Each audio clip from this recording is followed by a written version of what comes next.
Right now, somewhere in the United States, a chemical mist is drifting silently across millions of acres of farmland.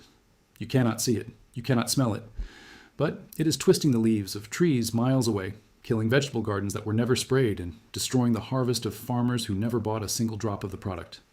And on February 6th, 2026, the United States Environmental Protection Agency just brought this chemical back for the third time, even after federal courts banned it twice. The chemical is called dicamba.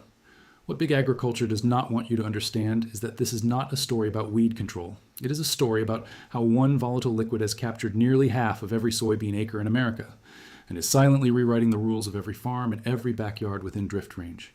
Before we go any deeper into this investigation, if this kind of work matters to you, the best way to keep it alive is simple.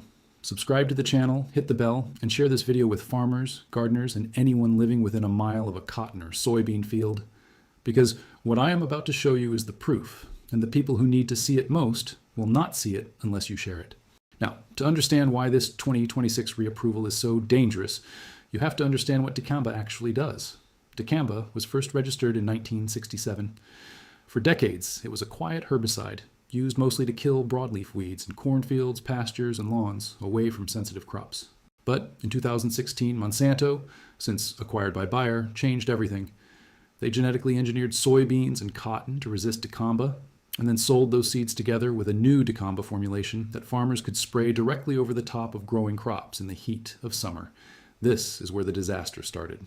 I prepared a complete document called the Drift Defense Guide, and inside it, you will find every restriction in the new 2026 EPA label, every legal protection a farmer or homeowner has when their crop is damaged, and the 7 warning signs of dicamba injury that show up before any yield loss.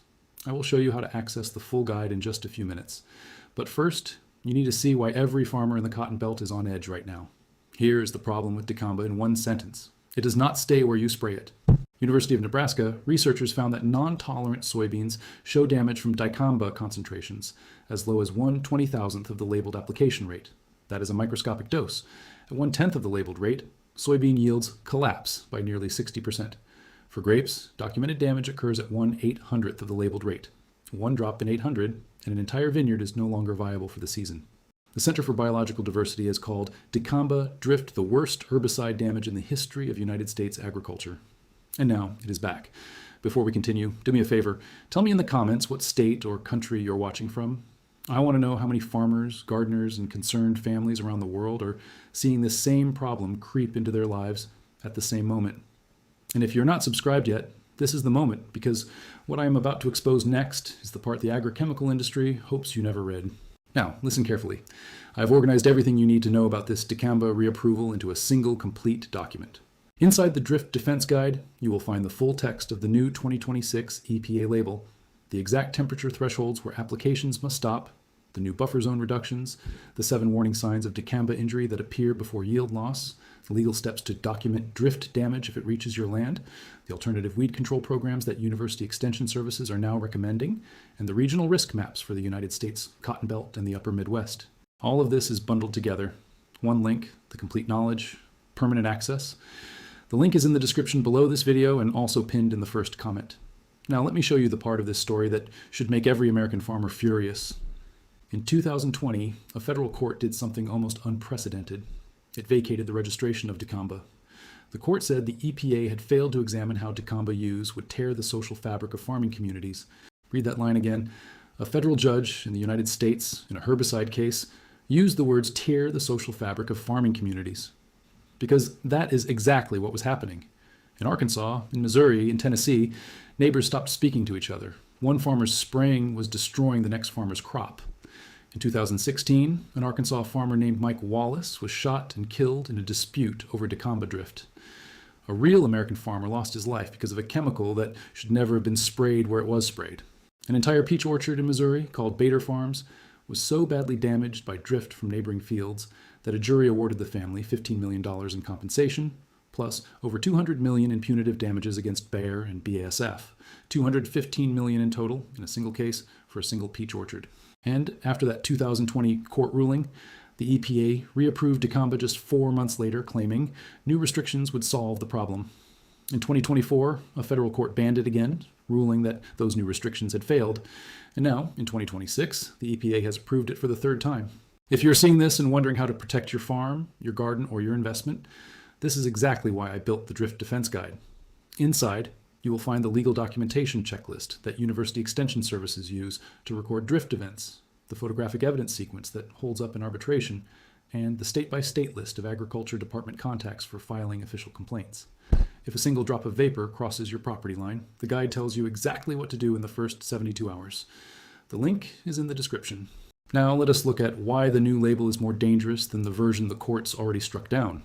The previous June 12th cutoff date for spraying soybeans is gone. Dicamba can now be sprayed in July and August, when temperatures are highest and volatility is most extreme. The 100-foot buffer zone designed to protect endangered species and their habitats has been dropped.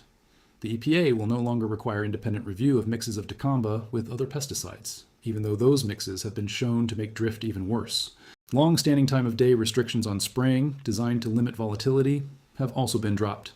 In their place, the EPA has installed temperature-based restrictions that depend on local weather forecasts and on farmer self-reporting, with no clear enforcement mechanism in most rural counties. When dicamba is sprayed on a hot summer day, a portion of the chemical does not stay on the plant. It vaporizes, rises into the atmosphere, and during temperature inversions in the late afternoon, it can travel hundreds, even thousands of feet downwind. This is called secondary drift, or vapor drift, and it is the kind of drift that no nozzle technology can prevent. A boom sprayer with the most expensive low drift nozzles on the market cannot stop a chemical that has already turned into a gas. In the warm, humid conditions of an Iowa or Arkansas summer afternoon, that gas can drift for miles. In 2021, even after every formulation improvement the industry promised, researchers documented 1,726 instances of damage in the upper Midwest alone.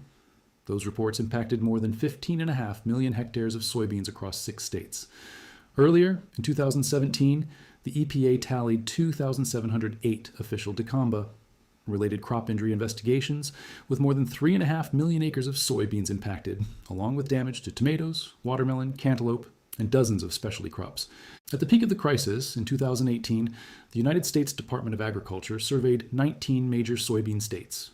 1 in every 6 acres of sensitive soybeans showed signs of dicamba injury, 1 in 6, across the entire heartland of American agriculture. Now this is the moment to talk about the title of this video. The headline mentions a chemical killing 40% of all crops. Let me tell you where that number comes from. Approximately 43% of all United States soybean acreage was planted with dicamba-tolerant seeds. Almost half of every soybean field in the country is now locked into a chemical system, where the tolerant fields drive demand for the herbicide, and the volatile herbicide endangers every non-tolerant field, every vineyard, every orchard, and every garden within drift range. It is not that dicamba kills 40% of crops directly. It is that the dicamba system has now captured 40% of the most important commodity crop in America and is forcing every neighbor into the same impossible choice. Buy the tolerant seed, plant defensively, or watch your harvest suffer. The Center for Food Safety calls this the dicamba treadmill. You either buy in or you become collateral damage, because dicamba was supposed to be the solution to a different chemical problem, glyphosate. When Monsanto introduced glyphosate-tolerant Roundup-ready crops in the 1990s, glyphosate was the miracle herbicide of American agriculture. Today, glyphosate-resistant weeds have spread across approximately 120 million acres in the United States. Palmer, amaranth, water hemp, horseweed, ryegrass, all of them have developed resistance. So the industry built a new tolerance trait, dicamba, to solve the glyphosate resistance problem. But weed scientists at the University of Missouri have already documented dicamba-resistant weeds in multiple states. The treadmill is accelerating. Each new chemical buys 5 to 10 years of relief, and then the weeds come back stronger. Meanwhile, every chemical added to the stack adds another layer of drift risk, another layer of cost, and another layer of dependence on the same handful of corporations. Bayer, BASF, Corteva, Syngenta, these are the only companies left selling the seeds and the chemicals together. And here is the most uncomfortable question of all. If your neighbor is using dicamba and your soybeans are not dicamba tolerant, and your county is in a high drift risk zone, what do you actually do? In thousands of cases across the upper Midwest and Mid-South, farmers have done the only thing the system rewards. They buy dicamba tolerant seeds, even if they never plan to spray dicamba themselves. This is called defensive planting. You spend money on a trait you do not need, just to survive your neighbor's spraying. And every farmer who buys defensive seeds adds to the demand the industry uses to justify keeping the chemical on the market. A closed loop. The EPA reapproval has just locked it in for the next 2 growing seasons. Now here's what very few people are talking about. Dicamba is not just a crop damage problem. A National Cancer Institute study has shown higher rates of liver cancer in United States farmers with high dicamba exposure. Independent research has linked dicamba to nearly twice the risk of non-Hodgkin lymphoma in Canadian farmers. Animal studies have shown dose-dependent increases in malignant lymphomas in rodents fed dicamba. Other peer-reviewed research has linked dicamba to DNA damage, oxidative stress, and antibiotic resistance pathways, and the EPA, in its own assessment, dismissed much of this evidence. The contradiction is even sharper because the same federal administration championing the Make America Healthy Again agenda has just approved a herbicide that the National Cancer Institute itself associates with cancer in farmers. Beekeepers in multiple states have reported sharp drops in honey production because dicamba drift suppresses the flowering plants their bees depend on.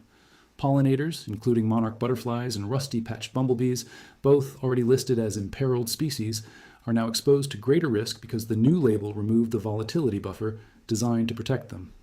And the dying cypress trees of Tennessee, which provide habitat for bald eagles and dozens of other birds, have been documented as victims of long-range dicamba vapor drift. This is the spillover the EPA called acceptable. So if dicamba is back, what can a working farmer actually do? First, know your label. The new 2026 rules cap dicamba use at half the previous annual rate. Applications are prohibited when temperatures are forecasted at or above 95 degrees Fahrenheit on the day of or the day after application. If forecasts show temperatures between 85 and 95 degrees Fahrenheit, only 50% of a county's untreated dicamba-tolerant cotton and soybean acres can be treated, with a minimum 2-day gap before the rest are sprayed. These rules sound strict, but weed scientists at multiple land-grant universities, including Iowa State, the University of Missouri, and Purdue, have shown that volatility events can occur even at temperatures well below those thresholds, especially during inversions at sunset. So the label is not enough. You need a layered defense. Plant earlier maturing varieties so your soybeans are out of the most sensitive vegetative stages before regional spraying peaks. Communicate with neighbors before the season starts about who is spraying what and when. Document your fields with dated, geotagged photos before any application activity in your county begins. Use scouting checklists that distinguish dicamba symptoms from other herbicide damage, soil compaction, or disease. If you suspect drift, contact your state Department of Agriculture within 72 hours, because that is the window in which leaf tissue testing is most reliable. Consider integrated weed management strategies that reduce your overall dependence on any single chemical, including cover crops like cereal rye, narrow row spacing, and harvest weed seed control. For organic and specialty crop producers, work with your county extension office to design buffer plantings of tall, dense, less sensitive vegetation that can absorb a portion of incoming drift before it reaches the cash crop. Some Iowa producers have started planting tall stands of sorghum Sudan grass or hybrid willow strips along the upwind boundary of their soybean fields, with measurable reductions in symptom severity. Others are switching to non-tolerant soybean varieties grown under organic protocols, paired with crop insurance riders covering off-target herbicide damage. The economics are tight, but the premium for verified non-dicamba soybeans in certain Midwest food-grade markets has risen sharply in the past 2 seasons, partly because food companies want to avoid pesticide residues in finished products. All of these protocols, the photo sequence, the scouting timeline, the state contacts, the leaf tissue test labs, the integrated management programs, and the food-grade premium markets, are inside the Drift Defense Guide. And for those of you working in specialty crops, vineyards, orchards, organic vegetable production, the guide includes the specific buffer recommendations from the Ohio State Drift Risk Management Series, which is one of the few peer-reviewed resources written specifically for sensitive crop producers. There's one more thing every viewer of this video needs to understand. The lawsuits filed in February 2026 against the EPA are not symbolic. The same coalition of plaintiffs, the Center for Food Safety, the Center for Biological Diversity, the National Family Farm Coalition, and the Pesticide Action and Agroecology Network, won the previous 2 judicial vacatures, 2 for 2. Each round of litigation has required years of farmer testimony, university research, and field documentation, and each round has been won by farmers and conservation groups, not the agrochemical industry. If a third vacatur arrives, it could come in the middle of the 2026 or 2027 growing season, exactly the kind of mid-season disruption that costs farmers tens of millions of dollars in already purchased seed and herbicide. So the question is not whether dicamba will be banned again. The question is when and how much damage will be done before that day arrives. And the answer to that depends, in part, on whether enough farmers, gardeners, and food consumers stay informed and stay organized. If you have made it this far, you already understand this is not a normal herbicide story. Dicamba has been banned twice and reapproved 3 times. It has cost farmers hundreds of millions in damages. It has been linked to cancer in independent research. And it has now been approved with fewer protections than the version the courts struck down. If you produce, sell, or simply care about food in this country, you need the Drift Defense Guide. One link in the description below. Permanent access. Everything in one place. And one last thing before you go. If this investigation earned your attention, the most powerful thing you can do right now is hit subscribe. Hit the bell so the next investigation reaches you the day it goes live. And drop a like, because every like tells the algorithm to push this story to one more farmer who has not heard it yet. Because if a federal court can ban a chemical twice and the EPA can still bring it back a third time, then the only thing left protecting our farms, our food, and our families is people like you paying attention. Stay subscribed, stay informed. See you in the next investigation.